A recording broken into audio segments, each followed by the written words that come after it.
Botei 3. Ou não. 6 foi bom.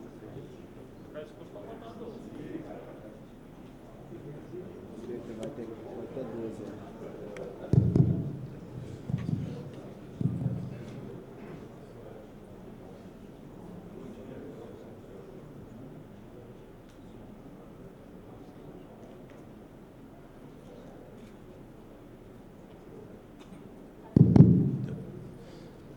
Bom dia a todos. É um prazer tê-los aqui na sessão que vamos tratar da questão do 5G, o cenário atual, futuro, próximo.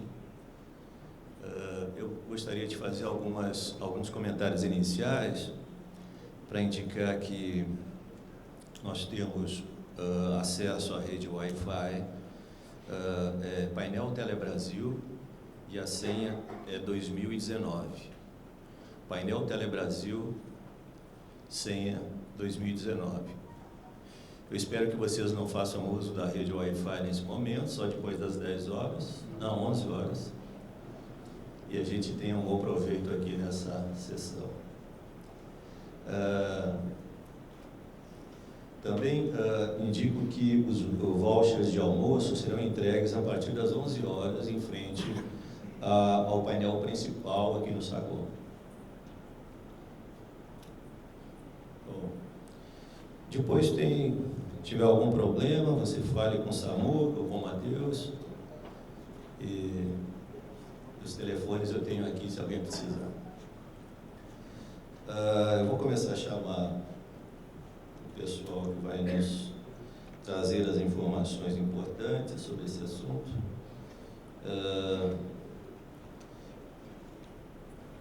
Em primeiro lugar, eu queria chamar o Agostinho Linhares. Ele é gerente de espectro da Anatel. Roberto Falsarella, New Technology and Business da Nokia.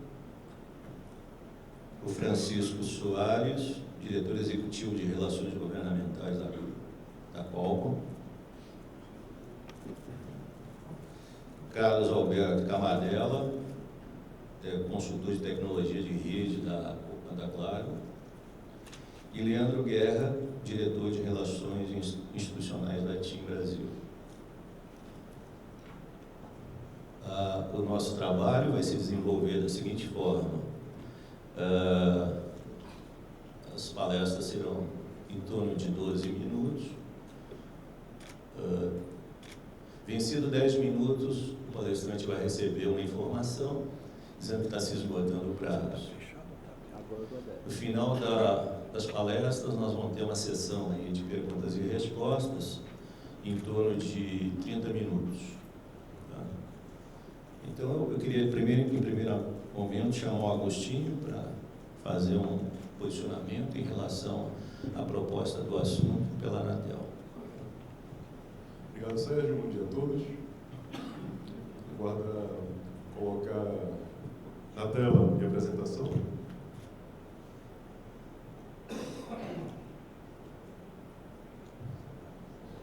Perfeito. Bem, então eu sou o Agostinho Linhares, como foi apresentado, sou gerente de espectro alto e radiodifusão. Nesse período estou de licença paternidade, mas vim aqui compartilhar com vocês um pouco do trabalho que estamos fazendo na Anatel. O Sérgio falou de Wi-Fi. Um dos trabalhos que nós estamos fazendo também é tentar flexibilizar o uso da faixa de 5 GHz para o Wi-Fi, uma vez que existem algumas restrições onde nós estamos avaliando tanto aumento de potência quanto talvez permitir o uso indoor, o uso outdoor, onde hoje existe uma limitação para o uso indoor. Então, vamos falar agora sobre 5G, que é o propósito dessa apresentação, necessidade de espectro para os sistemas 5G.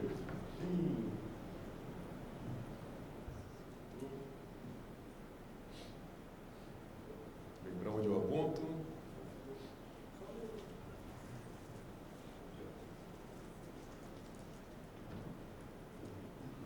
Bem, talvez possa fazer o controle daí, que esse controle não está muito amigável hoje. Perfeito. Pode avançar uma, por favor?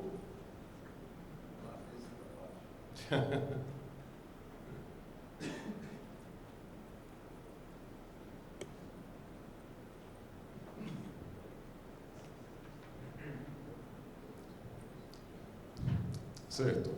Então vamos começar falando um pouco do 5G, que na realidade é uma rede de redes, mas quando as discussões ocorreram lá na OIT sobre o IMT 2020, né, onde se discutiu, se aprovou recomendações, relatórios, um dos parâmetros que se esperava desse sistema era um aumento significativo na eficiência espectral em relação ao IMT Advanced. Então, a primeira tecnologia que foi classificada como IMT Advanced é o próprio LTE Advanced, né, o Release 10. O Release 8 do LTE não atende aos requisitos do sistema IMT Advanced. Então, as próprias tecnologias, seja o 3G, o 4G e a mesma coisa vai ocorrer com o 5G, eles vão evoluindo dentro dessa família de tecnologias. Então, por mais que a gente já esteja falando do 5G, o Trump já falou do 6G, então, as tecnologias, mesmo a 3G, continua evoluindo, né, melhorando a eficiência espectral. Então, o parâmetro que eu gostaria de ressaltar aqui é o IMT 2020 vai ter uma eficiência espectral de pelo menos 3 vezes superior ao requisito do IMT Advanced. Então, lembrando que esses aí são parâmetros de eficiência mínima, né? Então, você pega o requisito mínimo do IMT 2020 é 3 vezes superior ao requisito mínimo do IMT Advanced.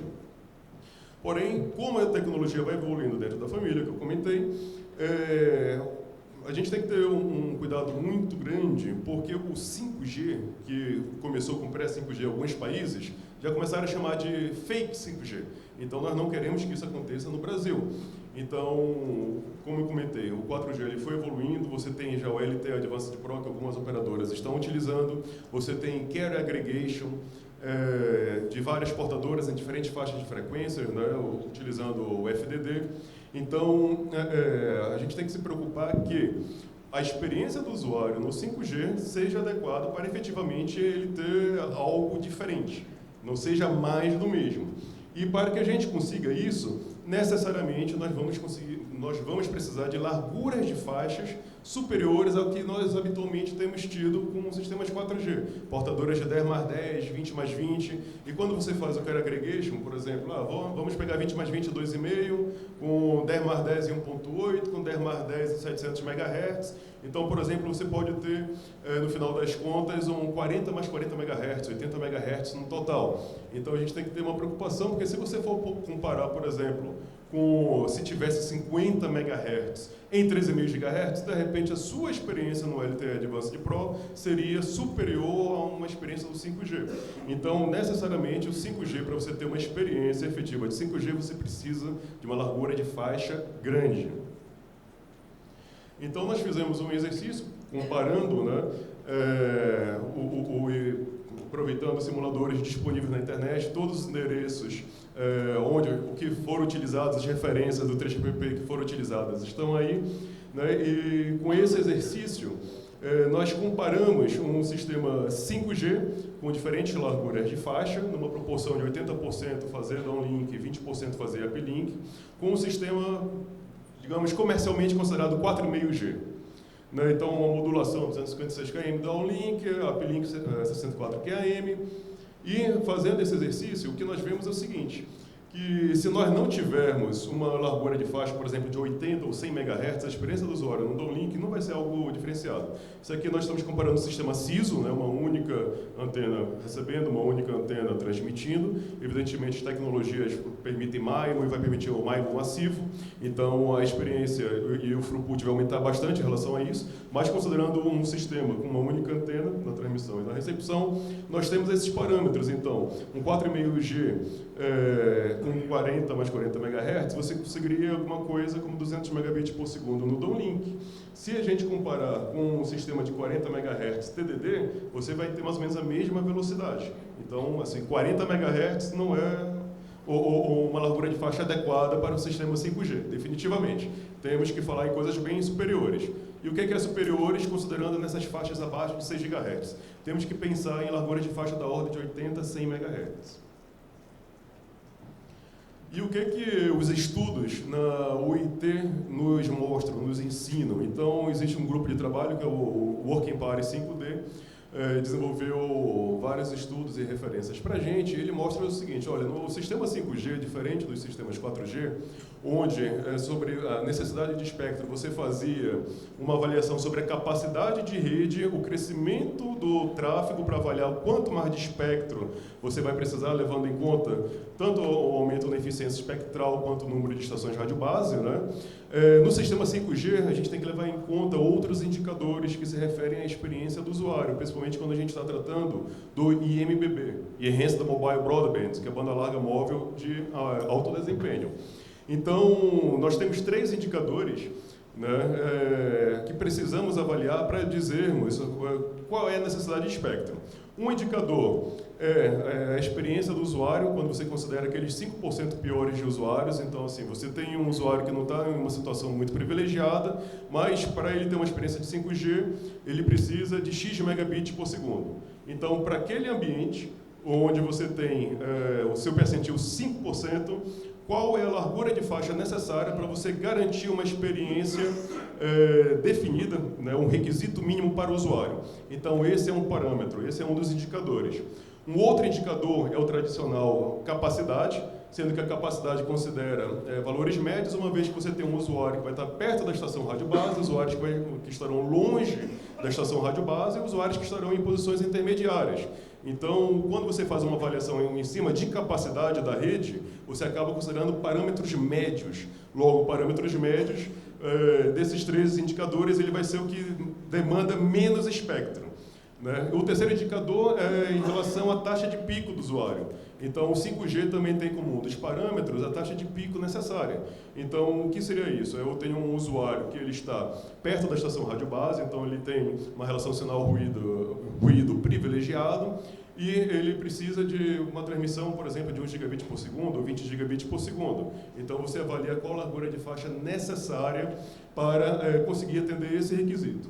Com isso, você pega esses 3 parâmetros e avalia qual é o maior valor desses 3 parâmetros, né? A partir daí, você tira o seu requisito de espectro. Com essas avaliações, nós identificamos que se espera para faixas abaixo de 6 GHz, requisitos de espectro, como falado anteriormente, entre 80 e 100 MHz por operadora, enquanto nas faixas acima de 6 GHz, nesse momento a gente já está falando de 26 GHz, 40 GHz, esperamos larguras de faixa da ordem de 800 MHz por operadora, para permitir essa experiência do usuário da ordem de 10 gigabits por segundo de pico ou valores superiores.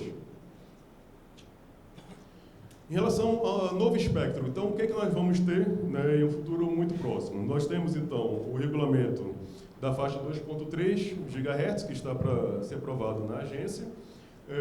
São 100 MHz, porém, estamos prevendo a disponibilização para o serviço móvel pessoal e outros serviços de interesse coletivo de 90 MHz. Queremos deixar 10 MHz para o uso para o serviço limitado privado. As redes privadas serão muito importantes nesse ambiente de 5G. E, adicionalmente, nós queremos proteger, de certa forma, o Wi-Fi, que começa em 2.4 GB. E vai ser muito importante porque nós não queremos que nenhuma operação, seja 4G ou 5G em 2.3 GHz, interfira, por exemplo, em um projeto do município, do governo, numa pracinha em um município. Então, o que nós estudamos, inclusive fora do Brasil, outros países tomaram medidas similares, né? Os últimos 10 MHz, como está muito perto do Wi-Fi, então, como medida de segurança e, inclusive, prevendo o uso pelo serviço limitado privado, nós estamos deixando esse 10 MHz, onde vai ser uma aplicação de menor densidade, logo tendo menos chances de gerar interferência no Wi-Fi.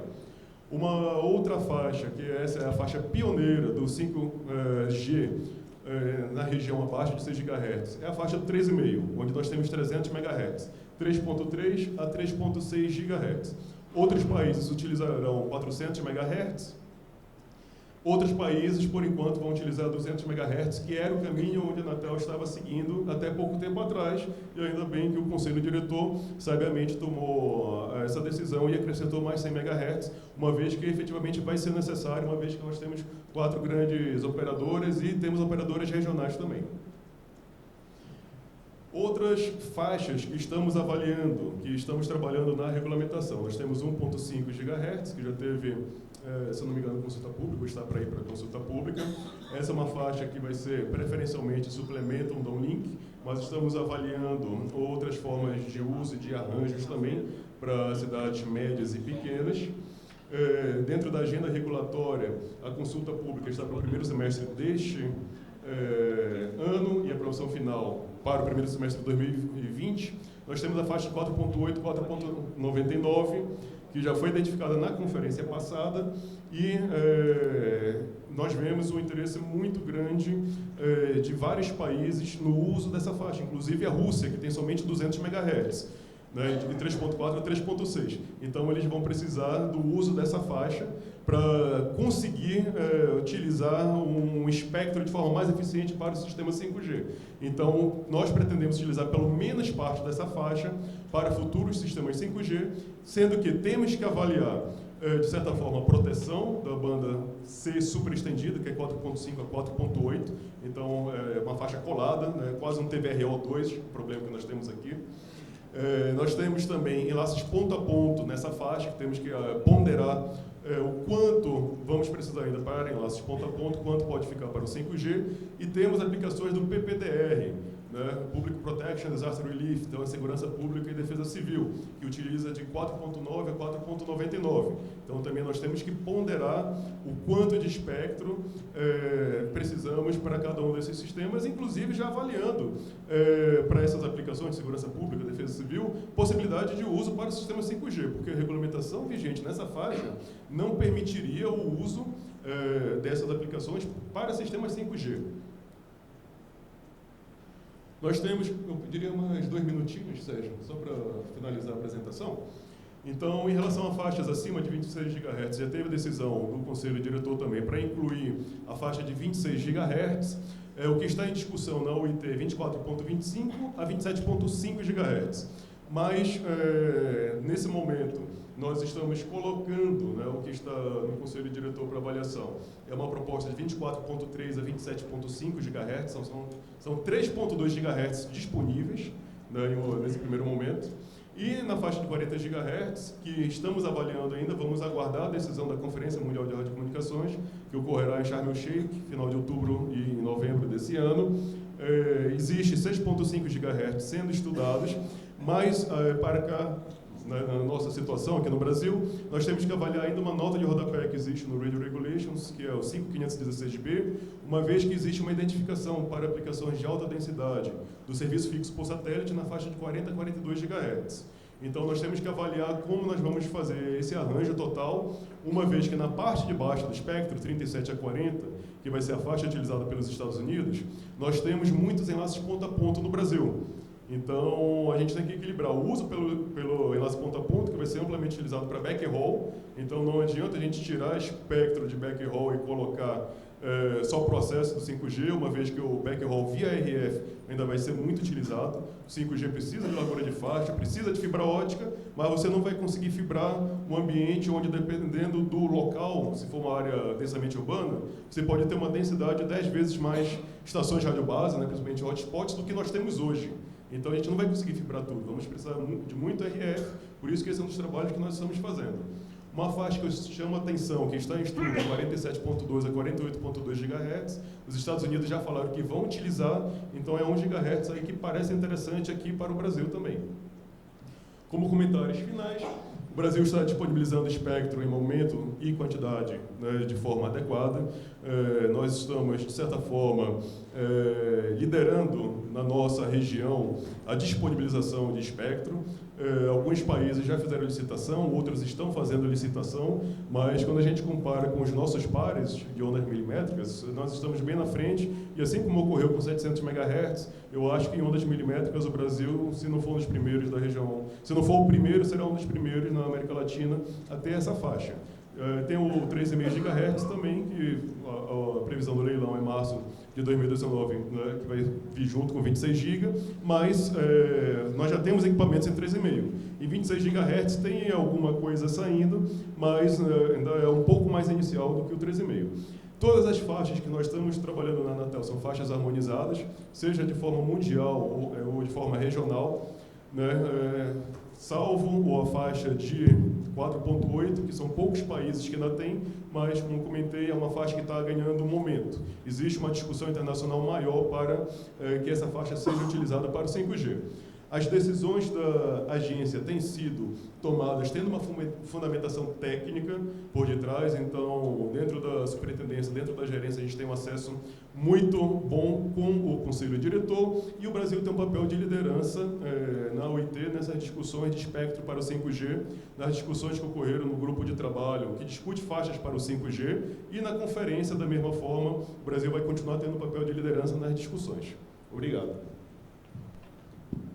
Obrigado, Agostinho. Passar a palavra agora para o Camardella, da Claro. Passador aí, por favor.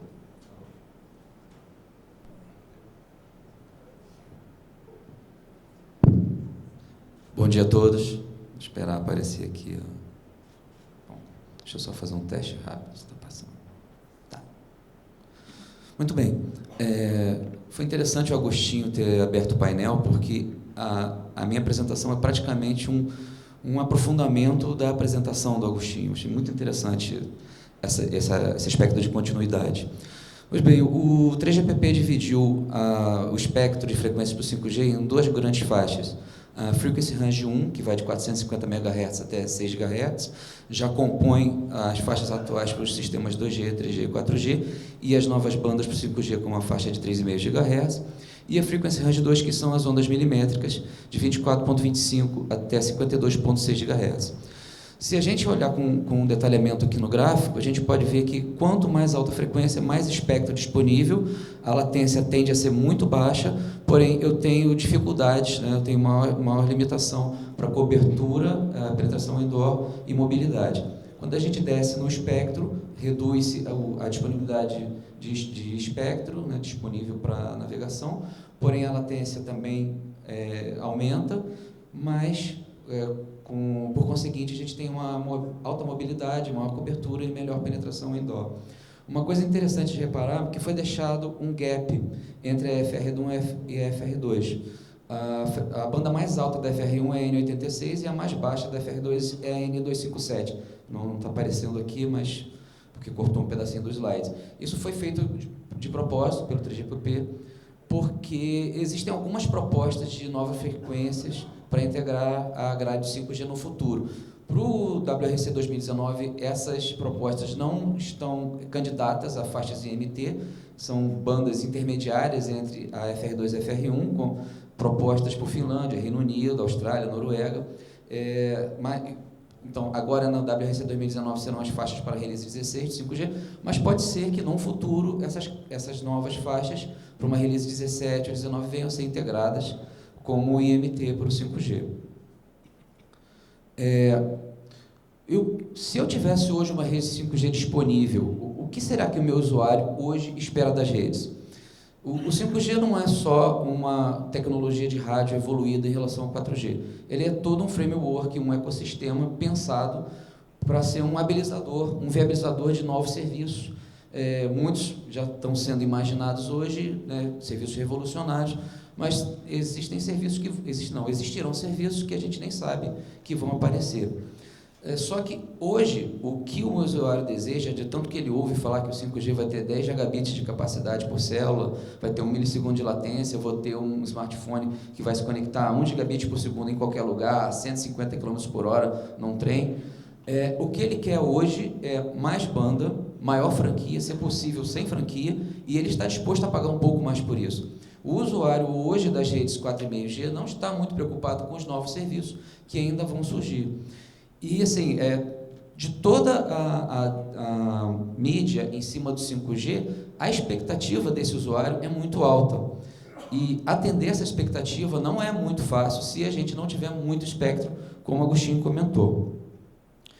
Então, sobre a eficiência, comenta-se também que o 5G pode chegar até 10 vezes a eficiência do 4G, no mínimo 3 vezes, como estava na apresentação anterior do Agostinho. Só que assim, se a gente for comparar em igualdade de condições o 5G com o 4G, por exemplo, em sistemas MIMO 4x4, MIMO 4x2, exatamente iguais, no downlink o 5G não passa de 25% a mais de eficiência que o 4G. No uplink a eficiência é um pouco maior, chega a 35%. O que dá o ganho de capacidade do 5G são as antenas Massive MIMO. Aí realmente eu posso passar de 2 vezes a eficiência espectral do 4G nas redes 5G. O problema é que essas antenas Massive MIMO elas só são realmente efetivas em ambiente urbano denso e ambiente urbano. Em ambiente suburbano, a melhora de eficiência já é marginal. Então, nós temos uma dificuldade, se a gente pensar, por exemplo, em cobertura rural, o ganho do 5G sobre o 4G vai ser muito pequeno. Muitas vezes não valerá a pena você substituir a sua rede 4,5G por uma rede 5G, dependendo das condições de propagação do local. Continuando sobre eficiência e indo também na linha que o Agostinho comentou sobre espectro, a gente tem que saber comparar coisas de formas corretas. Hoje, se eu digo que a Claro tem 20 MHz no 2600, eu estou dizendo, na verdade, que ela tem 40 MHz de espectro, porque em 2600, meu 4G, eu tenho 2 portadoras separadas, uma para uplink e outra para downlink no sistema FDD. O 5G, todas as operações de 5G, até para permitir o uso das antenas Massive MIMO, já começa com operação TDD, onde o downlink e o uplink são divididos no tempo. Então, eu tenho uma única portadora. Então, se por acaso a operadora adquire 40 MHz para o 5G, ela está tendo exatamente a mesma banda que ela tem hoje no 4G. E se adquirir 50 MHz, ela vai ter apenas 10 MHz a mais. E tem altas ineficiências que têm que ser levadas em consideração na operação TDD. Toda vez que eu tenho uma comutação de transmissão de downlink para uplink numa portadora TDD, eu preciso ter um período de guarda para não haver transmissão simultânea. Esse período de guarda, no caso do 5G, são símbolos UFDM que não servem para nada, apenas para dar um espaçamento. Eu não estou usando o meu espectro para nada enquanto eu tenho esse período de guarda. O mínimo que a gente pode ter de período de guarda no 5G é um símbolo UFDM dos 14 que eu posso usar para transmissão de downlink ou uplink. Então, eu já tenho de cara uma ineficiência de 7% na minha portadora TDD. Se eu quiser que o meu usuário tenha uma experiência de navegação excelente com o seu celular a mais de 150 km por hora, eu vou ter que usar 4 símbolos FDM de período de guarda. Então, a minha ineficiência passa a ser 28% da minha portadora. Então, se eu adquiro 50 MHz, eu, na verdade, estou trabalhando com um pouco mais de 30 efetivos. Isso tem que ser visto com muito cuidado na hora dos leilões de frequência, porque você pode estar achando que está adquirindo alguma coisa e quando você vai fazer o deployment da sua rede, aquilo não é suficiente para dar uma boa experiência de usuário. Outra coisa também, na faixa de 3,5 GHz, a latência mínima padrão do 5G é 2,5 milissegundos. Se eu quiser atender os serviços Ultra Reliable Low Latency Communication, serviços de ultra baixa latência, de 2 milissegundos para baixo, eu tenho que me valer dos mini slots do RLLC, que também precisam de períodos de guarda entre as transmissões padrões da célula. Então, é mais uma ineficiência que eu agrego, e se eu quiser trabalhar com esse serviço em alta velocidade, tenho que ter mais ainda período de guarda. Então, eu vou reduzindo o espectro efetivamente utilizado, dependendo de que foco eu estou dando para a minha rede celular. Outra coisa que também demanda espectro são as dificuldades de cobertura quando a gente vai trabalhando com frequências mais altas. Aqui eu fiz uma simulação para a cobertura FWA, que é a substituição de serviço fixo por cobertura 5G.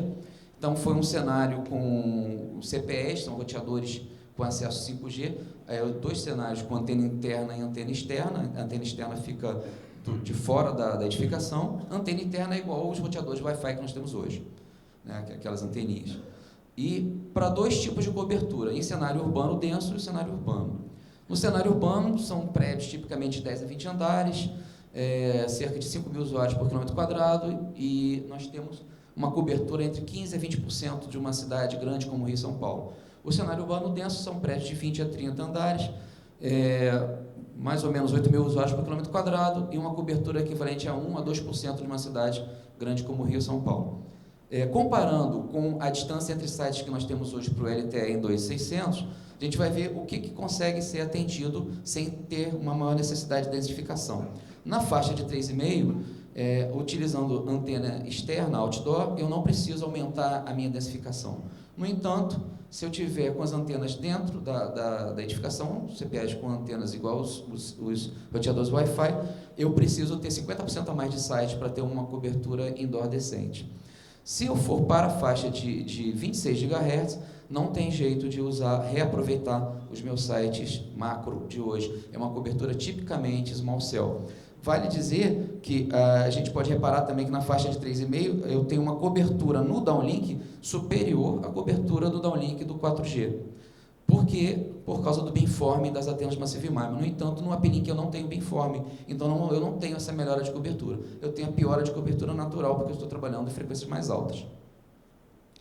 Detalhando um pouquinho mais uma parte gráfica, hoje que a gente tem nas redes 4G, quando as prefeituras deixam, né, a gente tem um adensamento desse nível, eu tenho que ter um overlap entre as células, de forma que o celular, né, o seu terminal, faça o handover para uma outra célula com maior potência, quando ele estiver chegando na borda da célula. Então, eu tenho uma continuidade de serviço, eu tenho sempre uma experiência de usuário, no mínimo, razoável, porque ele nunca vai chegar exatamente na borda da célula, porque ele faz o handover. Quando a gente ativa uma portadora 5G e 3,5 GHz, eu tenho até uma melhora no meu downlink, mas o uplink fica bastante prejudicado. Então, agora eu tenho efetivamente o caso do meu usuário estar chegando na borda da célula até ele ficar sem serviço.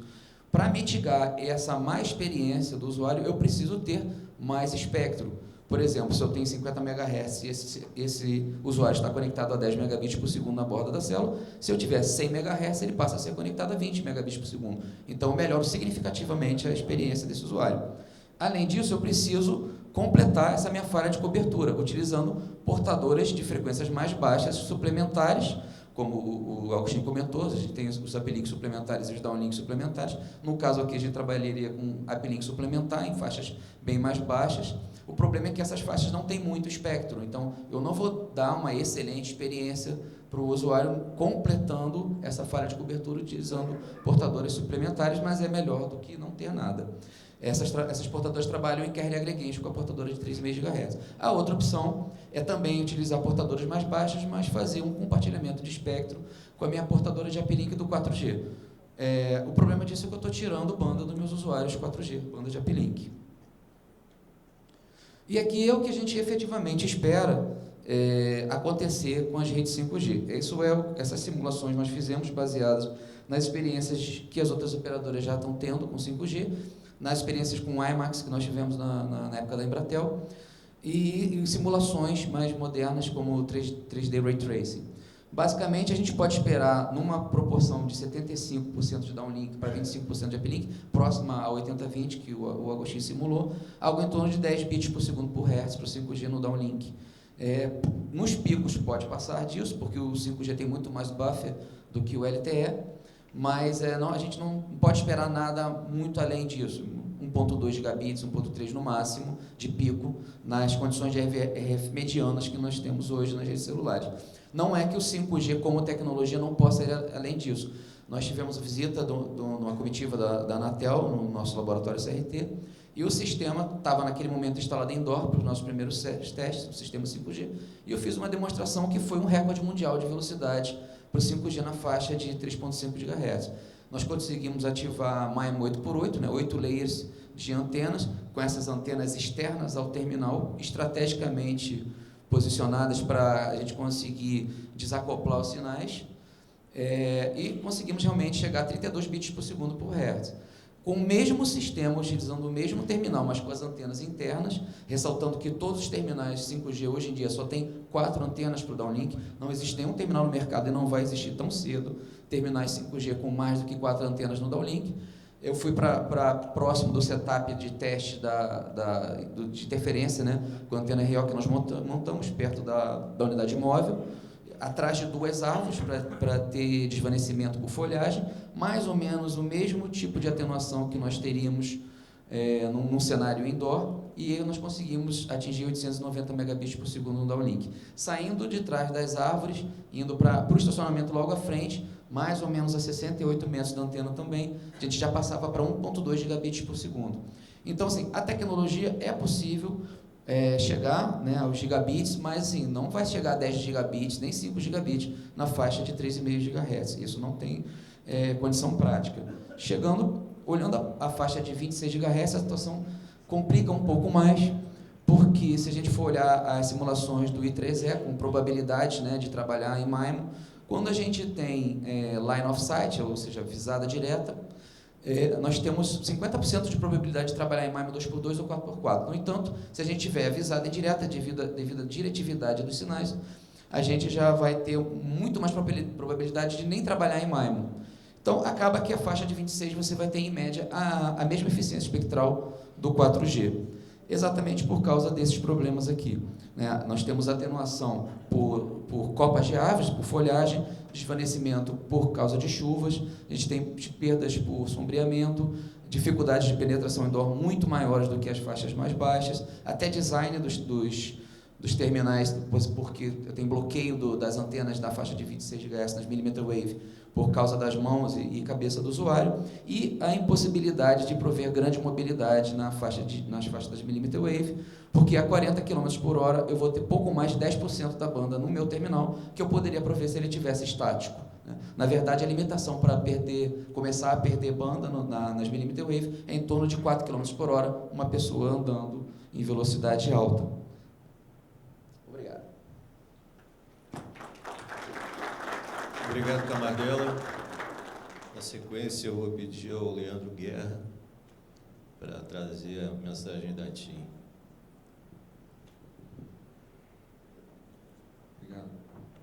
Obrigado, Sérgio. Bom, pessoal, aqui, a gente tem aqui uma perspectiva da TIM um pouco mais otimista, eu diria, né? Primeiro ponto é que o 5G, na nossa visão, ele é estratégico não só para o nosso negócio, para as operadoras, mas estratégico para o país, né? A gente tem que começar o quanto antes. Essa é a primeira mensagem que eu queria deixar. E eu queria fazer uma abordagem um pouco mais geral, talvez não tão tecnológica, mas sobre a lógica da operadora.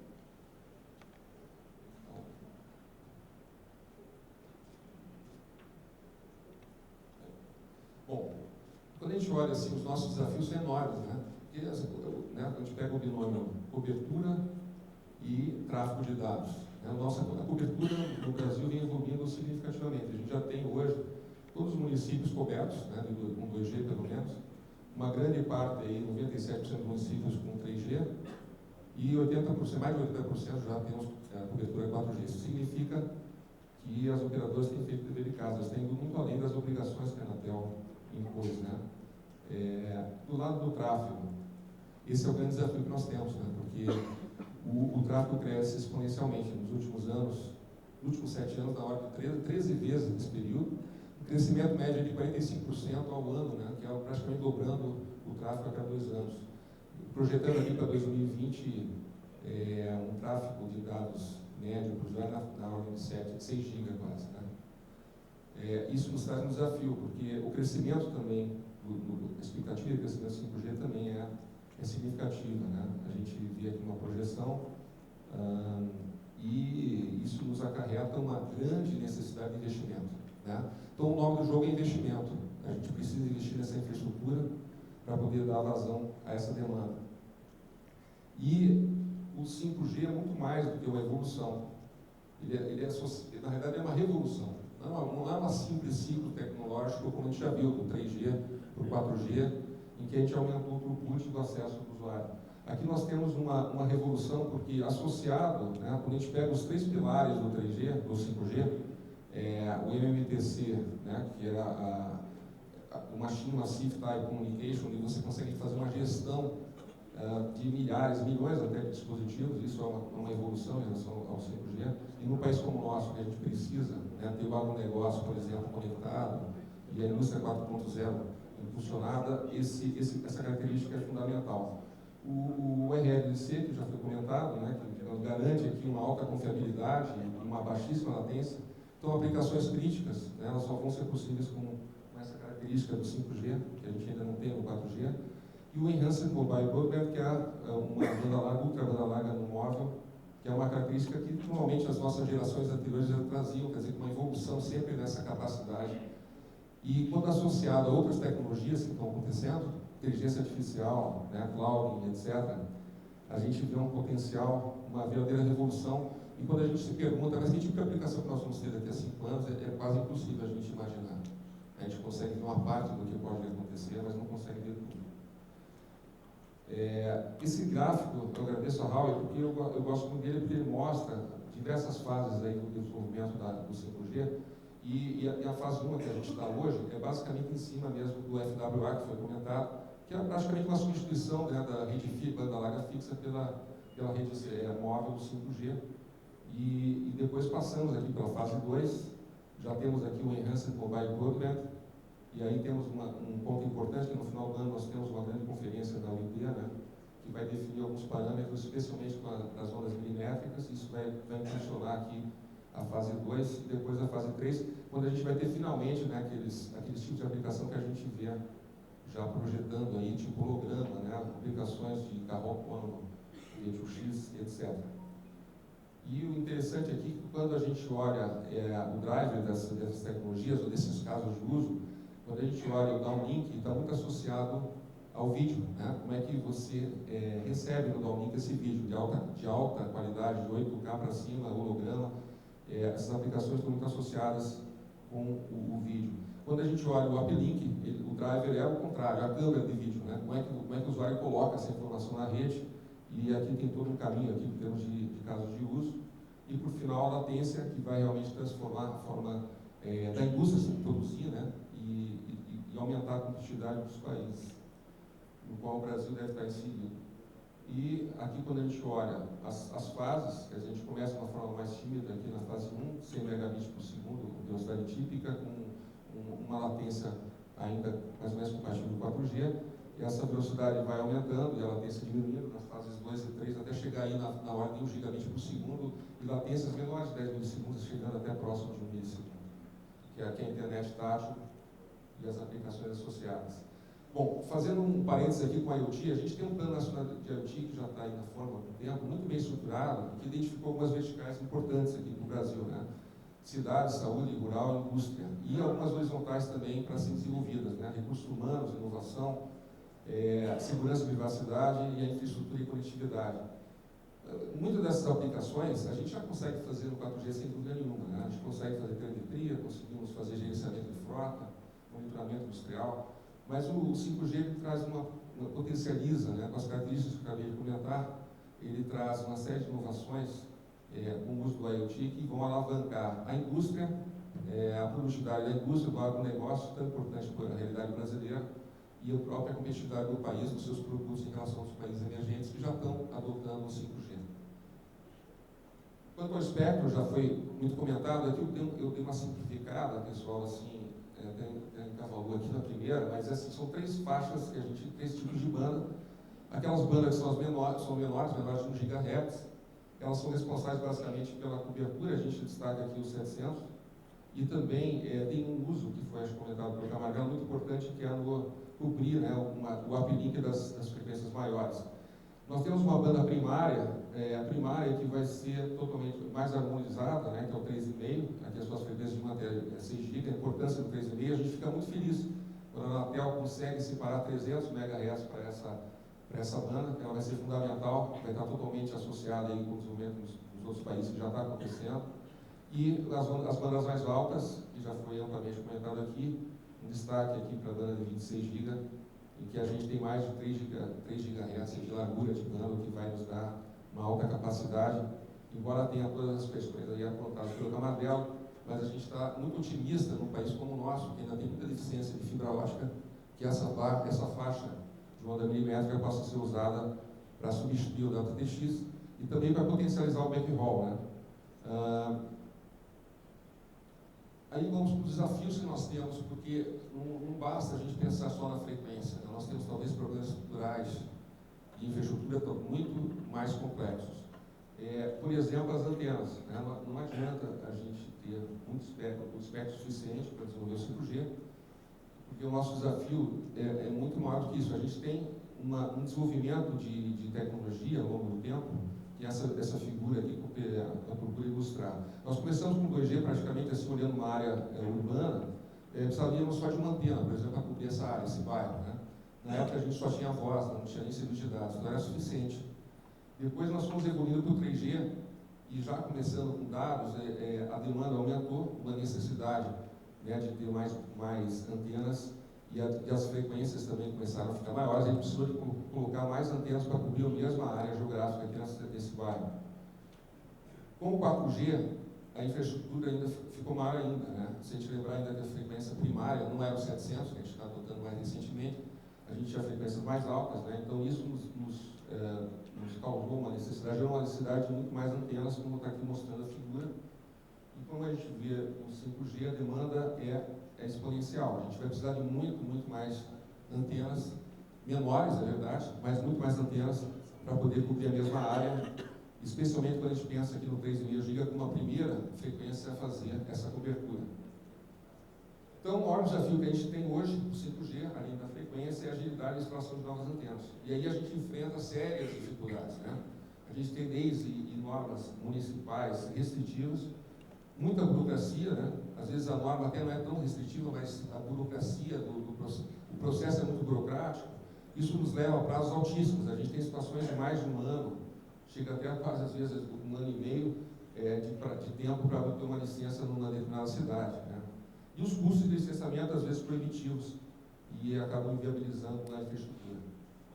Além disso, né, a gente vê também outros aspectos aqui que são relevantes. Por exemplo, a aprovação do PLC 79, que a nossa visão deve ser aprovada na íntegra, e lá tem uma característica importante, que é a renovação do espectro, que ela passa a ser automática, mas mediante obrigações. A gente acha isso imprescindível para que haja uma estabilidade jurídica, né, no desenvolvimento da infraestrutura no Brasil e com foco na banda larga.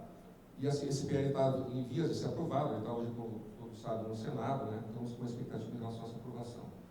Uma coordenação e alinhamento de todas as esferas de governo em torno de políticas públicas. Aqui eu falo, como eu comentei, a política pública a nível federal, estadual e municipal, elas precisam estar bem alinhadas. A gente vê outros países já, como os Estados Unidos, já desenvolvendo um fast track aí para o 5G, que a gente gostaria muito de ver aqui no Brasil. Infelizmente, a gente não tem isso ainda, mas não custa sonhar, né? A gente precisa buscar esse modelo em que a gente tenha um alinhamento entre as esferas públicas para que tenha o desenvolvimento do 5G. Uma simplificação que garanta o compartilhamento da infraestrutura. E aqui eu falo dentro do setor, a nível de RAN-sharing, isso está sendo bem desenvolvido, e no próprio escopo do PLC 79, ele traz já uma figura, um conceito de uso de mercado secundário do espectro.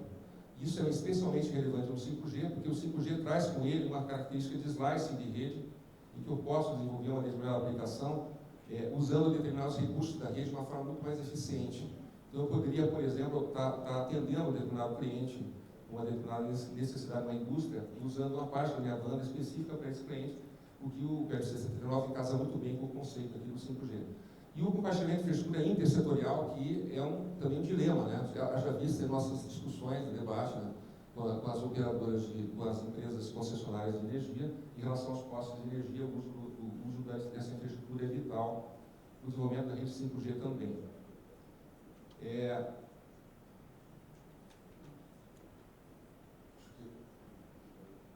Pode virar para mim? Bom, a atualização do leito do FUSH, né? O FUSH tem que ser atualizado, né, a partir do PLC 79, com foco na banda larga e no desenvolvimento da infraestrutura. A destinação de mais espectro foi amplamente falado aqui, isso é essencial, obviamente, para o desenvolvimento do 5G. E o leilão não arrecadatório, que a gente aguarda aí no primeiro trimestre do ano que vem, e com a harmonização com outras regiões que a gente mencionou, 3,5 GB.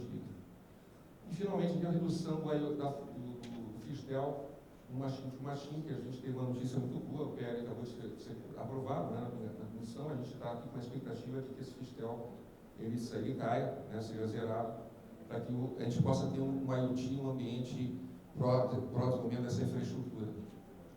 Bom, o que a TIM tem feito em relação a se preparando para o 5G? A palavra-chave para nós é inovação, né?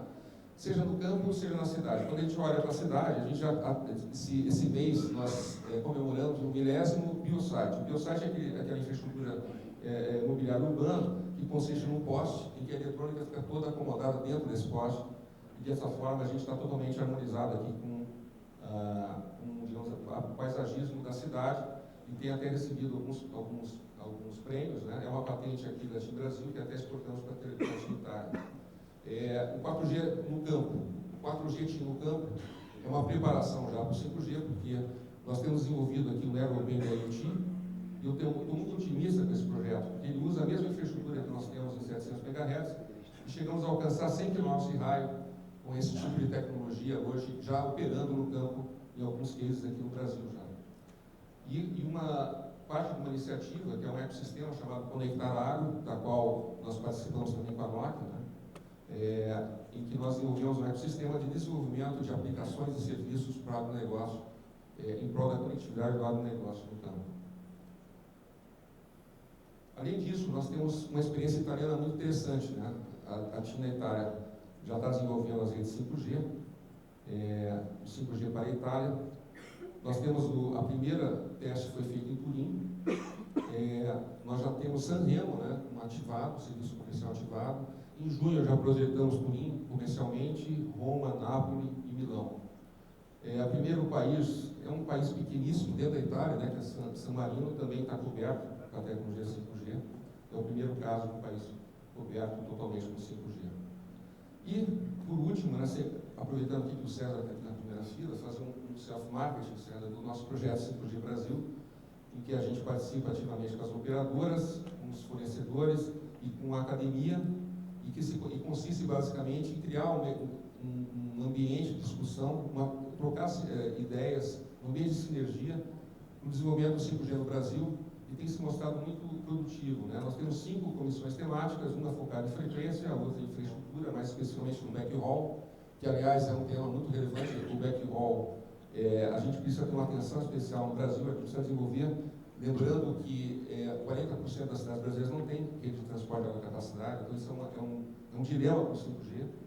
Temos um outro grupo focado em pesquisa, o outro pré-padrões e o último em verticais.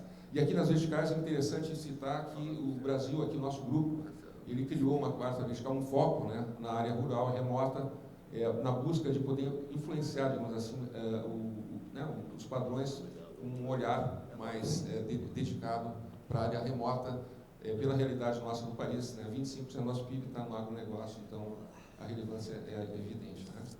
Eu acho que por enquanto é isso, eu queria dar esse panorama geral, uma abordagem mais geral e ouvir os colegas. Obrigado, Leandro. Pedir a palavra agora do Francisco Soares, da Qualcomm.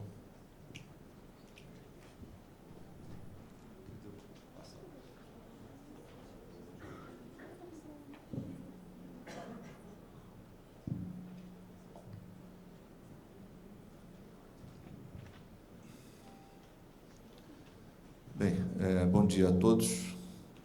Acho que o meu desafio aqui é tentar falar um pouquinho de alguma coisa que não foi dita ainda, né? Porque o Agostinho aí, a Camadela, o Leandro já abordaram tudo que a gente está vivenciando aí em termos de 5G.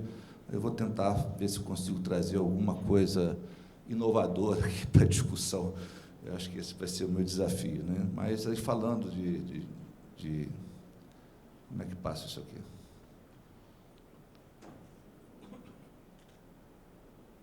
Onde que eu aponto? Para lá.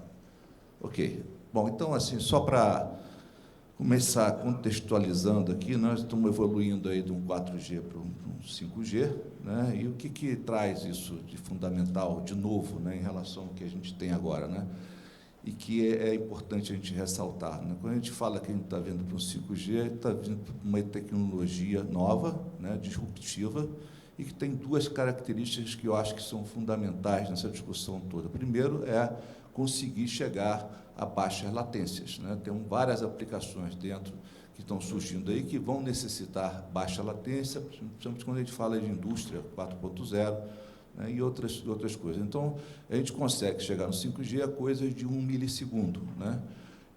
Ou seja, o tempo de resposta, quando você manda alguma informação, ele é rápido o suficiente, da ordem de 1 milissegundo, E isso é uma característica de uma rede 5G. A outra característica fundamental é a confiabilidade dos dados que são transmitidos, né? Então, hoje, você pensando em 5G, a gente tem uma confiabilidade de 99,9999% de confiabilidade. Isso traz, para mim, é o que traz a diferença importante dentro da evolução que a gente estava experimentando até agora, né, com as redes passadas, 2G, 3G, 4G, que basicamente agregavam throughput mais elevados, né? Agora não, agora a gente tem essas duas outras características, e isso vai ser o diferencial mais importante do 5G. O 5G começa ainda numa fase inicial com o core do 4G, funcionando junto com o 4G, porque a gente chama de non-standalone, para depois passar a standalone puro 5G no release, a partir do release 16. Né? Bom, espectro como sempre, fundamental nas comunicações móveis, né? O que também que a gente tem um pouco de diferente agora é que antes você tinha essa separação muito grande, aquilo que é espectro licenciado e aquilo que é espectro não licenciado. Não licenciado não protegia, você tinha problema de interferências, uma série de coisas. Agora, dentro do 5G, não. Você consegue usar o espectro não licenciado com a mesma qualidade de serviço de um espectro licenciado. Isso é fundamental também dentro do que a gente imagina em termos de vantagem do 5G. Já foi mencionado aqui pelo próprio Agostinho, Camarela também, que a quantidade mínima que a gente, a Qualcomm hoje recomenda, nas faixas de 3,5 seria de 80 a 100 MHz por operadora, para ter uma eficiência dessa conectividade. Na faixa de ondas milimétricas, da ordem de 800 a 1 GHz. Isso é o ideal. Pode funcionar com menos espectros, isso funciona, você vai ter um 5G também, mas só que você não consegue alcançar toda a capacidade, todo o potencial que ele te dá. Se você tiver uma banda menor, você vai ser impactado aí na parte de throughput, na parte de capacidade do teu sistema, e não vai conseguir nunca chegar àquilo que deveria chegar. Então, esses são os números que a gente recomenda, né, para que se faça o planejamento na hora de licitar e que seja permitido, pelo menos, que as operadoras consigam chegar a essa ordem em termos de quantidade de espectro, né? Uma coisa também que é importante a gente falar, e que eu queria trazer aqui para essa discussão, é a faixa, algumas faixas, assim como você tem no 4G o LAA, que você usa uma faixa não licenciada, ancorada numa faixa licenciada, né, juntamente com uma faixa licenciada, ou até somente ela sozinha, como a Multifier, uma tecnologia que usa 4G na faixa não licenciada, somente a faixa não licenciada, e é 4G. Né? E também tem o LAA, que é o não licenciado ancorado com licenciado. Isso você tem no 5G, a gente vai evoluir para o New Radio Unlicensed, que é o NRU, que também, da mesma forma, vai utilizar uma faixa de Wi-Fi, uma faixa não licenciada, ancorando em faixas licenciadas, a faixa de 3,5 a faixa de 26, por exemplo. Para esse tipo de aplicação, a gente vai ter que necessitar um pouco mais de espectro não licenciado, que eu não sei como é que a Anatel está, ou se já está vendo isso aí ou não, eu não estou a par disso aí, mas a faixa adequada para isso é uma faixa de 6 GHz, que tem um pouco mais de 1 GHz, que precisa ser regulamentado também como espectro não licenciado, para acomodar a necessidade dentro do 5G. E um conceito também que está surgindo muito forte no mundo inteiro, que eu vou falar um pouquinho no final, que são as redes privadas, né? O 5G, como você usa ondas milimétricas, e como você tem um ambiente muito grande de small cells, pequenas células que são colocadas com várias radiobases espalhadas dentro do seu ambiente, por exemplo, uma fábrica, né? Uma fábrica, você pode pensar até que você, dentro da fábrica, você vai ter uma rede 5G. Você não tem só uma rádio base que está lá de fora lá, e que está cobrindo aquela fábrica. Você vai ter que ter um monte de access points dentro daquela fábrica para você cobrir aquele. E você faz ali uma rede privada dentro daquela fábrica 5G, né? E ela sai depois para a rede de fora. Então, esse conceito de rede privada, ele vai ficar muito importante agora dentro do 5G. E é uma discussão que está acontecendo, onde é que está o limite dessa rede privada, onde é que, inclusive, a operadora entra. Porque se você tiver uma rede privada, pode ser que a operadora chegue só nos limites da fábrica e dentro aquela rede já é dela, o espectro dela, inclusive. Né? Alguns países estão segmentando o espectro para que possa ser construída essa rede dentro de um ambiente privado. Né? Então, esse conceito de industrial IoT, né? e de rede privada também é alguma coisa que vem dentro do 5G. E é preciso pensar se vamos ter espectro exclusivo para isso ou não. Todo o espectro vai ser como é feito hoje em dia. Né? Então, um outro ponto que eu queria comentar, como eu só sabia que ninguém ia levantar, mas eu acho que é importante a gente levar isso em consideração, que é a faixa de 28 GB. Né?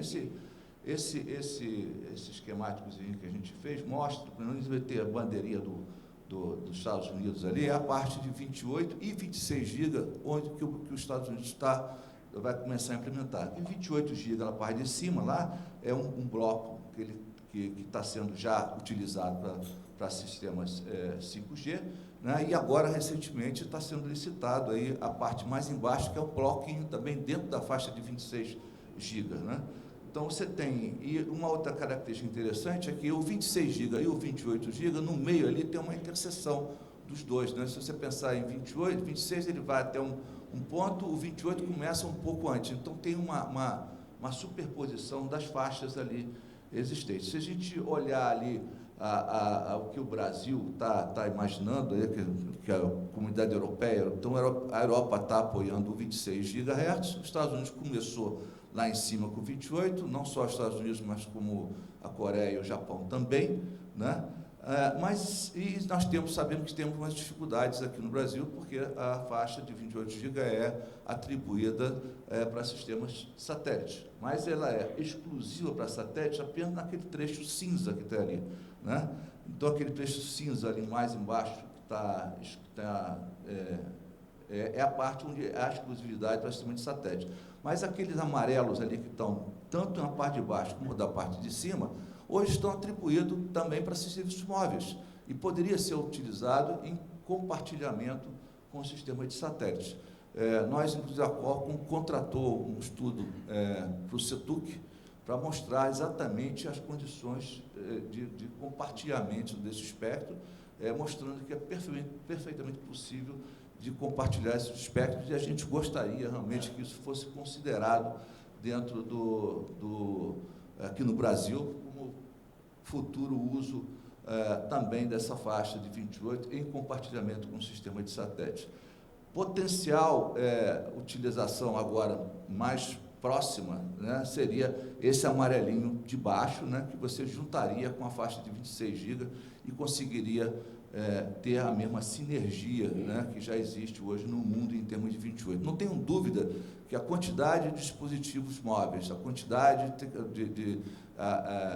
dos fornecedores, né, eles vão estar hoje mais focados no 28. O 26 vai vir também. A Qualcomm, o chip da Qualcomm, ele tem 26 e 28, ele pega as duas coisas, mas na hora de se fazer o dispositivo, não é só o processador que conta, né? Tem uma série de filtros, uma série de coisas, e os modelos que vão surgir vão estar mais em 28 GB. Então, eu acho que pelo menos aquele amarelinho do final ali, se pudesse juntar com essa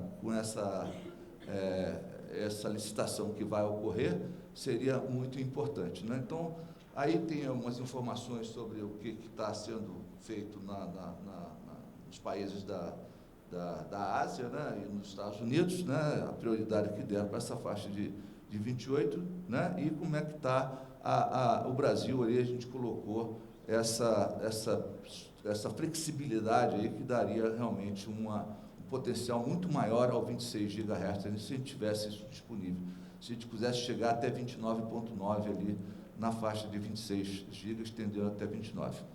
Bom, esse aqui é um gráfico, alguma coisa para mostrar como é que vai ser a rede, né, de ondas milimétricas, né? Então, você vai ter várias ondas, radiobases colocadas, distribuídas numa região, né? O backbone vai ser feito com fibra ótica. Quem tiver fibra ótica vai ter uma capacidade muito melhor de chegar, de implementar suas redes, mas também pode-se utilizar a frequência na ordem de 60 GB também para fazer esse trabalho, né? Bom, esse slide aí só mostra realmente aí, aquilo que a gente já falou aqui, algumas aplicações dentro de fábrica que são usadas, precisam de baixas latência da ordem de 1 milissegundo, e outras são latências um pouco maiores, 10 milissegundos, então você tem todo esse ambiente dentro de uma fábrica, né? Quando você fala em 5G para a indústria IoT, né, é importante ressaltar a questão da baixa latência e da confiabilidade, principalmente quando você, dentro de fábricas, quando aplicações de robótica vão exigir esse tipo de requisito, né? Isso aí é um gráfico que mostra mais ou menos como é que está a divisão, né? Quer dizer, o ambiente dentro de fábrica, o ambiente fora da fábrica, né? E como é que as redes tendem a chegar dentro então, licenças locais, né? Uma rede local de 5G para cobrir essas fábricas vão acontecer, e muitas vezes isso de propriedade, os dados são de propriedade do próprio fabricante. Então, grandes fabricantes aí estão tentando fazer dessa forma. Como eu mencionei, a Alemanha reservou um espectro de 3.7 a 3.8, né? Ele está licitando toda a faixa que vai de 3.4 até 3.8, mas reservou 3.7 a 3.8 para a indústria IoT, né? A mesma coisa está sendo feita no Japão. O Japão, se vocês observarem ali, eles estão usando a faixa de 28 GB, a parte da direita ali, começa em 27, né? Tem quatro operadoras lá que receberam já espectro para 5G, estão determinando, e tem uma parte ali tracejada, onde eles reservaram justamente para essas aplicações de indústria IoT. Essa discussão não está tendo no Brasil ainda, e talvez a gente precisasse de alguma forma levar isso daí. Tá? No UK, também um pouco diferente aqui no caso, da parte de baixo, de 3.4 até 3.8 está reservado para ser licitado, né, para as operadoras, mas eles vão dar licenças também na parte de cima, de 3.8 a 4.2, compartilhamento com outros sistemas, inclusive sistemas de satélite, sistemas fixos, mas licenças locais para que você possa ter, criar uma rede também de 5G para aplicação local. A Suíça também, a Suécia também, da mesma forma, né? Então está reservando a 3.7 a 3.8 também, assim como a Alemanha, para essas aplicações de indústria IoT. A Coreia, não mesmo, na Coreia não tem, as discussões que estão agora lá não querem segmentar o espectro, deixar todo o espectro realmente para as operadoras, e os operadores estão se opondo à dedicação de espectro para esse tipo. Não está definido ainda o que eles vão fazer, mas existe uma polêmica bastante grande. Mas também estão discutindo fortemente. Em Hong Kong também, 400 MHz também estão sendo reservados para esse tipo de aplicação. Bom, então, assim, só para terminar, né, a observação aí da direita, a gente acha que a Qualcomm diz, né, que o impacto do 5G na sociedade vai ser alguma coisa similar ao impacto que houve na sociedade quando a gente inventou a luz elétrica, né? Então, nós não temos uma evolução de tecnologia nova, mas uma revolução que a gente acha que vai acontecer dentro dos sistemas das comunicações móveis. A gente acha que a gente não tem que esperar as experiências de outros países. Muitas vezes a gente escuta, diz, vamos esperar o que vai acontecer lá fora para depois a gente introduzir. Eu acho que a gente precisa ser um pouco mais arrojado, e a gente não tem que ficar esperando nada dos outros acontecer, a gente pode fazer as coisas mais ou menos para e passo, né? Eu acho que é importante, dentro do 5G, não cometer aqui porque não dava tempo, mas a questão de carro autônomo vai ser importantíssimo, e cobertura nas estradas vai ser muito importante. Então, dentro do que for possível ser feito, de termos de obrigações para cobertura nas estradas, alguma coisa nesse sentido será bastante importante. E o espectro disponível, né, já, agora, né, o Leandro comentou aqui, leilões não arrecadatórios, extremamente importante. Ontem eu tive a oportunidade, não, com o pessoal do Ministério da Economia, levantar essa questão, e foi até houve uma certa, uma certa preocupação deles, né? Acho que a grande oposição vai ser o Ministério da Economia, mas eu acho que a gente tem que insistir nisso, os leilões não serem arrecadatórios. Muito importante a gente disponibilizar as faixas de 3,5 juntamente com as ondas milimétricas. Fazer só em 3,5 você não consegue ter um 5G total, né? Você vai ter uma meia boca, você tem que ter 5, 3,5 e 6 GB e ondas milimétricas também. E avaliar essa questão, como é que vai ser, do ponto de vista regulatório, esse espectro redes móveis privadas, né? Como é que isso vai acontecer? Quais são os limites do que é privado, do que é público, e como é que isso vai conviver, e como é que a regulamentação vai se ajustar para acomodar essas necessidades. Era isso que eu tinha a falar. Muito obrigado. Obrigado, Francisco. Vou chamar a palavra o Fossarella, da Nokia, por favor. Opa, bom dia a todos. Depois de todas essas feras aqui, fica a minha missão, fazer um resumo de todas as mensagens. Resumo é uma palavra mais bonita do que repetir. Se puder colocar minha apresentação, por favor. Apresentação da Nokia. É a Nokia. Então, a primeira parte dessa apresentação fala um pouco dos casos de uso que estão sendo previstos para 5G. Tá? Então, primeiro uma comparação do 5G com a LTE. Então, a LTE hoje é uma tecnologia bastante madura que se consegue chegar a fazer muitas coisas, né? E o 5G está previsto a conseguir ir além, especialmente em termos de latência, confiabilidade, volume de dados que é trafegado na rede, densidade e assim por diante. Então, 5G, as tecnologias 5G vão além do LTE. E falando um pouquinho dos casos de uso, a parte inferior aí estão os casos de uso mais para massivo, para consumidores hoje em dia, que a gente está bem acostumados, e quando a gente vai subindo essa tabela, vai mais para os casos de uso de indústria 4.0, que são em volta de automação industrial, teleoperação e assim por diante. E aí nós fizemos uma comparação de quais desses casos de uso são possíveis serem feitos com LTE hoje, se a LTE é possível de atender esses casos de uso, e se não, quais são as limitações em cima de LTE. Então, como a gente vê na parte inferior, a LTE praticamente cobre bem o mundo, as demandas de aplicações de consumidores, tanto seja para mídia dentro de veículos de alta velocidade, seja para algumas aplicações de fixed wireless, onde há espectro suficiente, quanto o mobile broadband para as demandas atuais.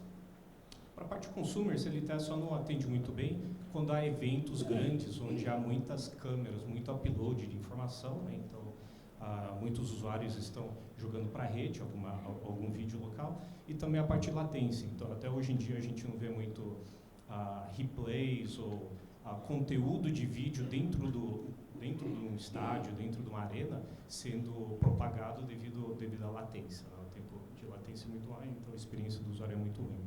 Mas fora isso, para consumers, o LTE ele atende muito bem a demanda.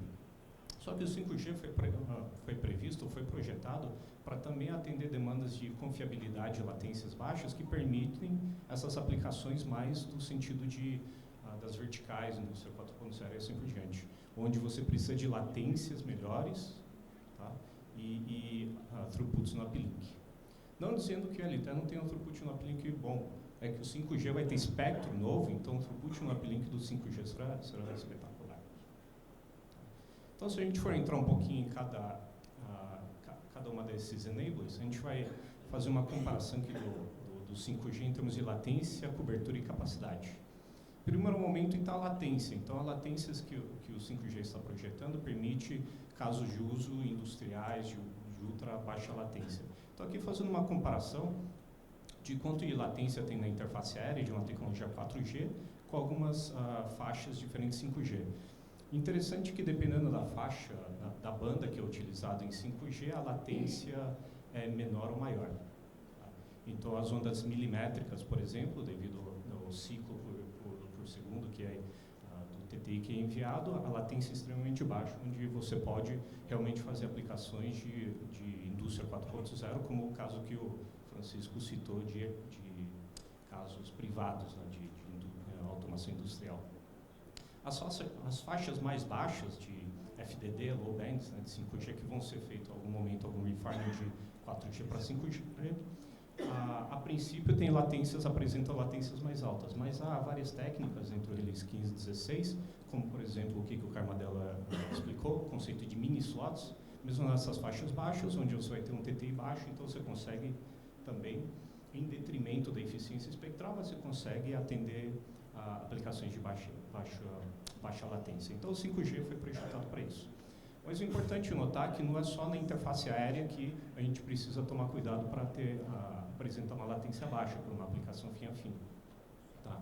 O conteúdo tem que ir cada vez mais para a borda, porque se a gente estiver falando de sistemas industriais, onde a latência tem que ser abaixo de 20 milissegundos a 10 milissegundos, é importante que toda a parte de roteamento, a parte de conteúdo seja cada vez mais distribuído e vá na borda. Tá? Então, a parte de transmissão é muito importante. Então, dentro do 5G tem várias técnicas, né, de latências baixas, por exemplo, de tamanhos de TTI, Transmit Time Interval, né, quanto mais rápido, mais rápido for TTI, mais rápido é a transmissão, então as frequências mais altas, os ciclos mais altos apresentam TTIs menores, e também há conceitos de mini slots, onde você usa a portadora, você quebra ele em menores pedaços para que a comunicação entre o rádio e o terminal seja mais rápida. Então tem várias dessas técnicas.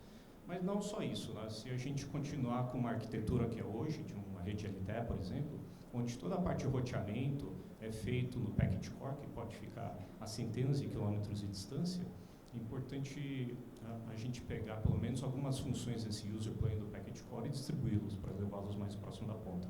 Então aqui só uma comparação, por exemplo, que mesmo a velocidade da luz, a velocidade ótica dentro de uma fibra seja bastante rápida, ela demora quando tem distâncias muito grandes, né? Então o RTT, Round Trip Time, dentro de uma fibra ótica, uma distância de 100 km, RTT é de 1 milissegundos. Então realmente quanto mais a gente distribuir o conteúdo, né, fazer um caching ou distribuir a parte user plane, melhor. É por isso que com 5G e tomando todo o benefício de funções virtualizadas e cloudificadas, pelo menos a parte user plane do packet core é interessante a gente levar cada vez mais próximo da borda para que você consiga fazer o local breakout ou buscar o conteúdo, o cache na borda. Então a transmissão é muito importante quando a gente for falar, quando a gente for olhar a latência fim a fim de um sistema. Próximo ponto, a cobertura. Por que cobertura é importante? Aqui na faixa horizontal está em termos de cobertura, raio de células, e de baixo para cima a gente vai falar de faixas baixas, médias e altas. Na faixa baixa, o raio de célula de um 5G na faixa de 600 MHz, ou 700 MHz quando ela foi feita o refarming de 4G para 5G, ela é praticamente similar ao de LTE-700, ou seja, em áreas suburbanas rurais, o raio de cobertura é extremamente alto, em áreas urbanas, a penetração desse sinal é muito bom para ser indoor, deep indoor. Então você pode ter um sensor dentro de várias camadas de concreto que você consegue atingi-lo. Claro que nessas faixas não tem muita largura de banda, então o throughput esperado não é tão extremamente elevado, mas as aplicações são para internet das coisas, conectar sensores e também para a missão crítica e toda a parte de comunicação crítica, para você poder entrar. Subindo um pouquinho mais no espectro, são as faixas intermediárias, né, centimeter wave, que aqui um fato curioso é que se a maioria do grid macro celular de operadoras utiliza uma faixa de 1800 MHz. A modelo deu um exemplo, né, de comparação com a LTE 2600 com MIMO 4x4. Mas se a gente comparar o grid macro celular de 1800 com 5G em 3,5, essa faixa que está por sair, utilizando o arranjo de antenas de Massive MIMO, praticamente a cobertura é semelhante. Então, em 3,5 utilizando o Massive MIMO, além de você ter uma largura de banda extremamente maior, com throughputs maiores, a cobertura é razoavelmente similar ao reuso de grid macrocelular. No próximo slide vou mostrar por que isso é importante. E por fim, millimeter waves, as faixas mais altas, vai ter muito mais largura de banda. Claro que a cobertura vai ser bastante restrita, né, devido a essas faixas onde o comprimento de onda não penetra muito bem por paredes e obstáculos, mas a capacidade será extremamente alta. Então, o 5G vai trazer essa flexibilidade de poder fornecer latência baixa, com raios de células maiores ou menores, com canalizações diferentes. Tá, por que a cobertura de 5G é importante? Uma das opções de arquitetura preferenciais de algumas operadoras hoje em dia é uma opção de arquitetura non-standalone. Non-standalone quer dizer que o terminal ele funciona com conectividade dual. Tá? Então, o terminal vai estar conectado na rede LTE e ela vai estar conectada à rede 5G ao mesmo tempo. Tá? E nessa opção, uma das opções é a opção 3x, onde esse terminal vai fazer toda a parte de sinalização, controle via LTE. Então, o terminal vai estar sempre ancorado no LTE. Tá? E o modo de deployment, aí geralmente é onde o rádio 5G vai estar colocalizado com o rádio LTE. Tá? O rádio vai estar no mesmo local. E com isso, tá? O terminal vai estar conectado no LTE e a parte de download, né? A parte de user plane, preferencialmente ser feito em cima do 5G, onde a canalização é maior. Então, para não ter uma divergência muito grande de cobertura entre o LTE e 5G, é interessante que o 5G tenha um reuso de grid bastante parecido com o 4G. Tá? Isso é bastante importante também no momento quando você for fazer alguma chamada, né? Por exemplo, utilizando o Voice over LTE. No caso de Voice over LTE, não somente a parte de controle, mas a parte de user plane também é feita via LTE. E para que você não tenha um tempo de handover e fallback muito grande entre transmissão de dados com o VoLTE, é interessante que as coberturas sejam semelhantes, tá? Reutilizando o grid da macro. Então, no caso do 3,5, a cobertura 5G, se ela for parecida com 2,6, no caso do Carmodela, usando mais no 4x4, ou com 1.800, ela é bastante interessante para um lançamento comercial massivo. Por fim, falar alguns critérios aqui de capacidade. A capacidade foi bastante dito hoje, tá? Mas se a gente for comparar o LTE hoje está bastante maduro, então, utilizando a agregação de portadoras, o LTE tem velocidades, né, para um consumidor, para um caso de uso de banda larga fixa, parecido com o de cobre, usando VDSL. Tá? Então, é entre 20 e 100 megabits.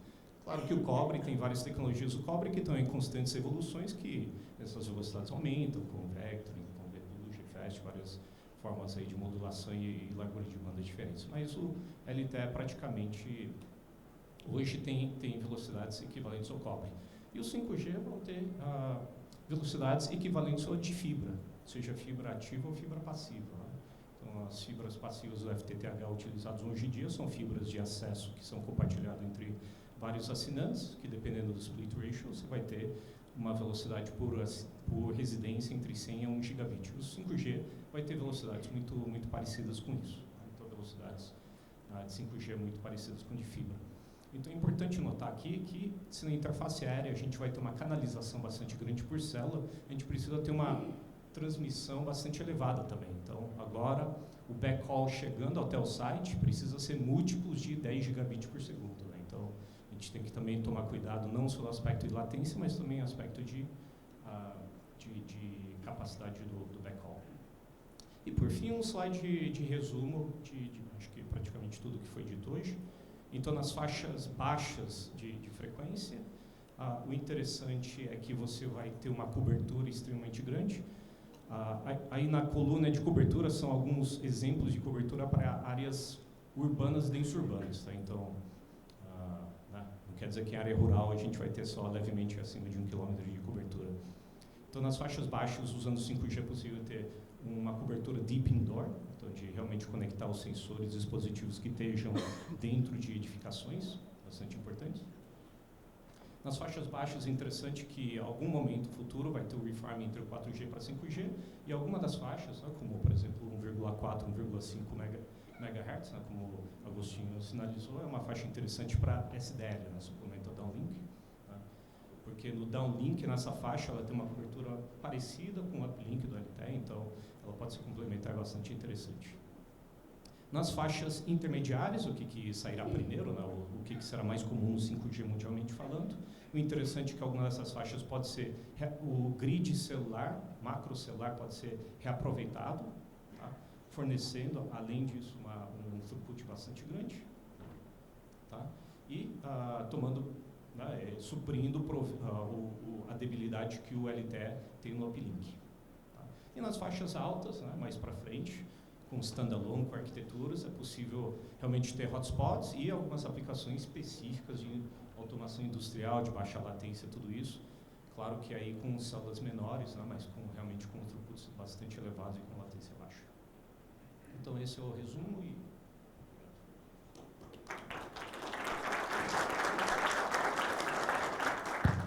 Ok, obrigado, Roberto Falsarella, da Nokia.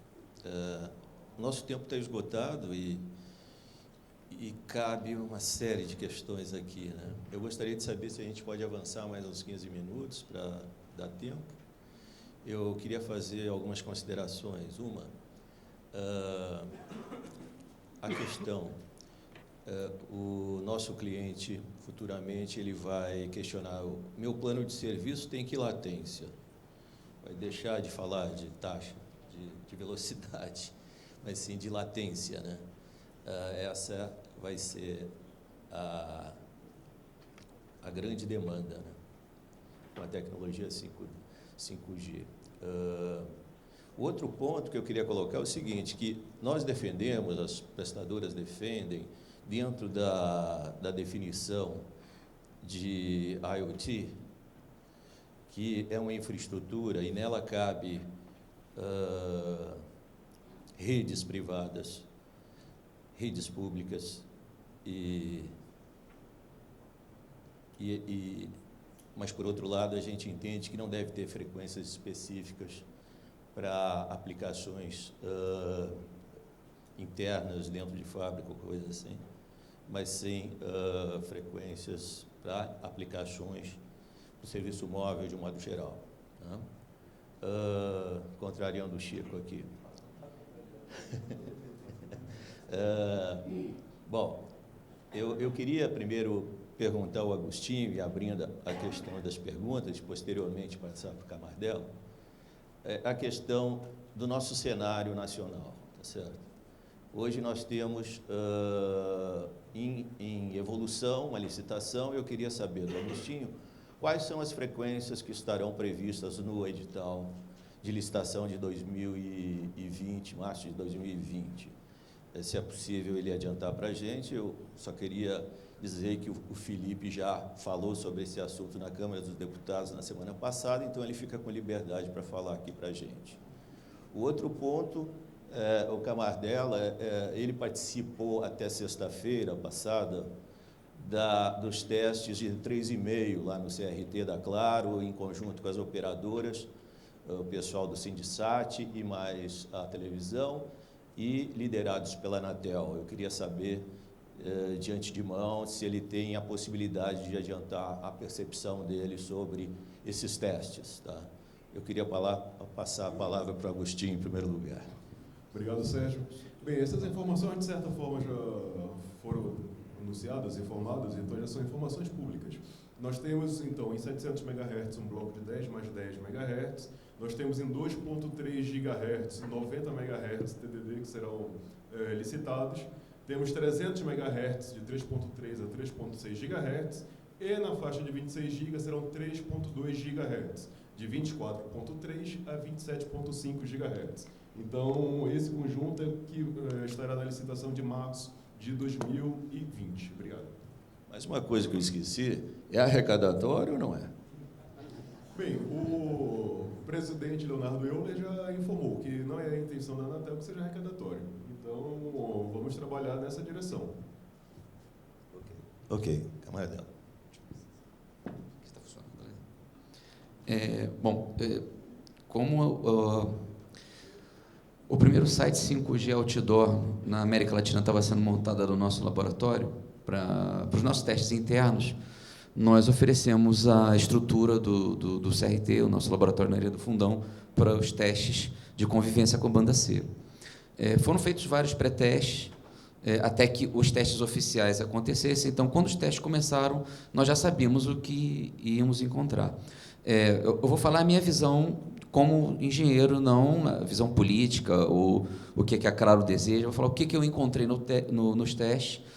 Muito provavelmente o resto do setor deve concordar comigo. Agora, o que vai sair disso, eu não sei, né?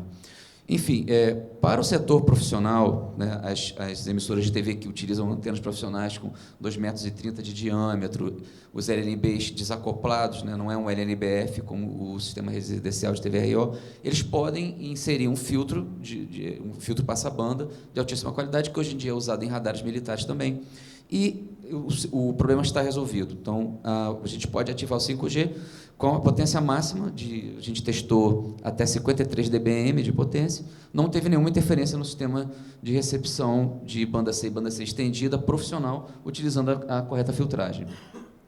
No cenário atual, né, nós temos 23 milhões, mais ou menos, de antenas parabólicas operando, antenas residenciais parabólicas operando na banda C.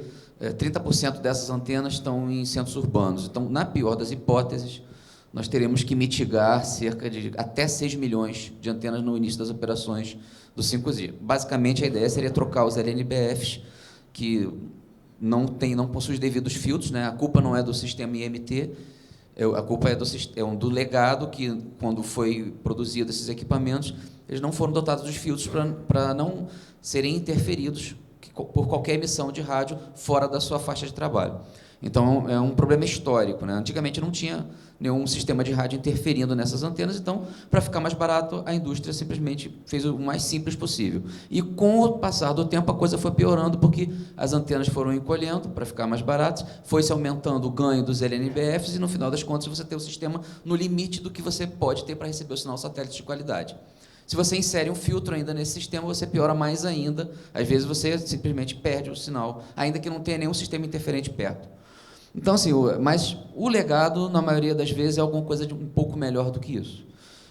Então, assim, o que foi testado lá no CRT foi novas amostras de LNBFs com filtragem, e, na minha visão, aquilo ainda tem que evoluir muito. Já melhora absurdamente o cenário. Hoje não tem como você ter uma distância de menos de 600 metros, né, com um sistema emissivo de rádio na faixa de 3,5 e não interferir na banda C estendida. E com a banda C você pode estar um pouco mais próximo, mas de qualquer maneira vai interferir, porque não tem filtragem alguma. Esses LNBFs começam a responder em 2,9 GHz, e a gente está trabalhando uma frequência mais alta. Então, assim, se eu tivesse um sistema 5G ou 4G, ou qualquer G, emitindo na faixa de 2,9, eu já interferiria num sistema que deveria começar a funcionar em 3,625. É uma situação completamente anômala. Mas, com as novas amostras dos filtros, já melhora absurdamente a situação, mas, mesmo assim, haverá casos de interferência.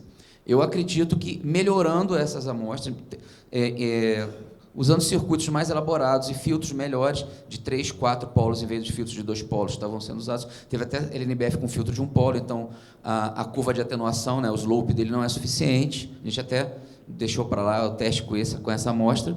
É perfeitamente possível, tendo antenas pelo menos com mais de 1,5 metro de diâmetro, que já tem um ganho razoável, a gente mitigar mais de 90% das interferências. Mas, com as amostras testadas, ainda vai ter uma quantidade razoável de antenas que sofrerão interferência. E aqui, aí, se não se tiver LNBFs com melhor qualidade, vai ser difícil a gente mitigar tudo que precisa, né? Então, assim, o que pode ser feito a partir daí? Exigindo da indústria amostras melhores, né? Certificação da Anatel dos equipamentos, dizer assim, olha, se não for certificado, nós não garantimos a mitigação e não vai poder ser vendido no Brasil, vai ter que ter um selo da Anatel, ponto, né? Então, sim, tem várias coisas, decisões políticas e decisões técnicas que podem vir desse processo, mas, na minha visão, a gente tem um caminho muito bom trilhado já. Eu acho que a gente pode chegar num ponto de não se preocupar muito com esse problema de mitigação das antenas, desde que se melhore, né, os LNBFs novos com a devida filtragem. Ok, obrigado.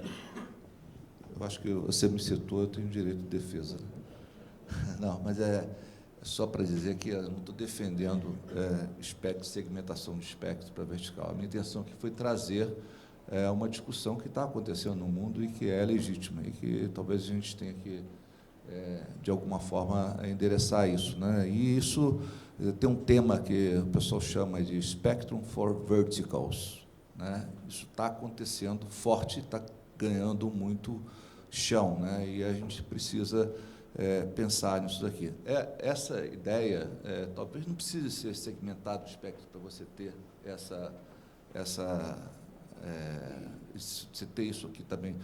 O que está havendo uma demanda muito grande da indústria, né, para ter uma conectividade em que ela tenha o controle desses dados, né? Na verdade, isso pode ser através de um acordo feito até com a própria operadora, né, e a operadora, então, presta esse serviço com essas características. Eu não sei se isso vai impactar as questões de neutralidade de rede ou não. Então, assim, tem um aspecto regulatório que precisa ser discutido e melhor endereçado, entendeu? De qualquer forma, a demanda existe. A indústria quer ter os seus controles de dados, quer ter a preferência, vamos dizer assim, na conectividade que ela tem dentro do ambiente da fábrica dela. Como é que isso vai ser feito? Como é que isso vai ser feito do ponto de vista prático, do ponto de vista regulatório, né, e para atender essa necessidade da indústria moderna, da indústria 4.0. Isso vai ter que acontecer. Ou segmenta espectro, né, ela fala assim, você segmenta espectro, eu compro espectro, eu vou lá e faço a minha... Né, ou você entra num acordo com a operadora, chega lá e fala, você precisa... eu preciso dessas características para atender a minha robótica aqui, eu não posso ficar à mercê de ter alguma dificuldade, então você tem que ter um tratamento mais preferencial. Aí você pensa, vai impactar lá a neutralidade de rede, como é que eu vou dar privilégios para... Então, esse tema precisa ser melhor discutido. Só essa que foi a intenção. Ok, a gente vai atender esses clientes prêmios, com certeza. Vai ter um plano específico para eles. Tem alguma questão? Lá no fundo, por favor.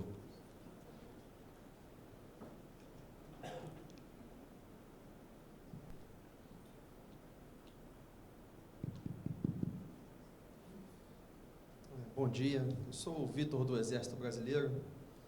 Queria, primeiro de tudo, elogiar a banca pela explanação bem clara e queria apontar alguns óbices aqui para coberturas em condições especiais.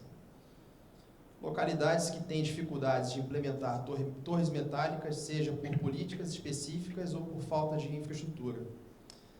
A existência de usuários que têm demanda de transmissão de grande volume de dados, a complexa mobilidade de alguns usuários, a maioria dos usuários, aliada à crescente necessidade de cobertura perene dos mesmos.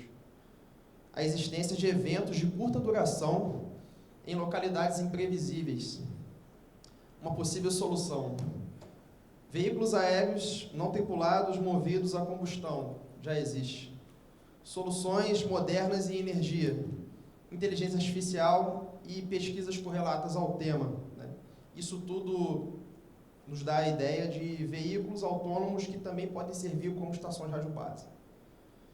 Como a tecnologia satelital utilizada em larga escala, além de ser monopólio de poucos países, ela atende parcialmente a essa demanda, como que a mesa avalia esta demanda considerando o largo mercado que necessita desse tipo de solução?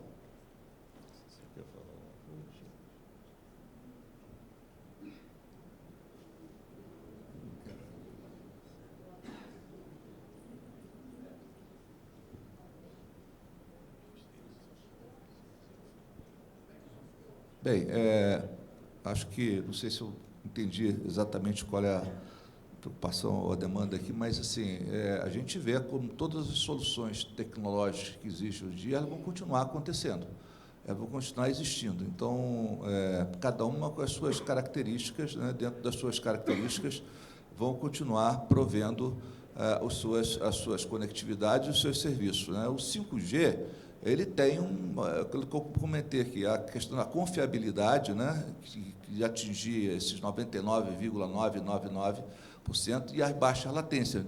Tem muita tecnologia de conectividade que não tem isso, então não dá para imaginar que elas possam ser classificadas como 5G. Né? Agora, para diversas aplicações, essas outras tecnologias vão continuar existindo e vão continuar sendo utilizadas, né, dentro das suas... Não sei se é exatamente isso que você perguntou ou não, não sei se alguém quer complementar aqui, mas eu não vejo com nada acabando. Tem muita gente que fala assim, o 5G vai acabar com o Wi-Fi, vai acabar com... Não vai acabar, todos vão continuar existindo dentro das suas características. Agora, não dá para dizer que essas outras tecnologias estão dentro do conceito do 5G, porque se ela não consegue chegar a uma latência de 1 milissegundo, se ela não consegue confiabilidade, ela não é uma tecnologia de 5G. Para facilitar o entendimento, ano passado teve um desastre na América Central e a Google ajudou aquele país ali a ter cobertura naquela região com o projeto Google Loom e embarcou rádio antena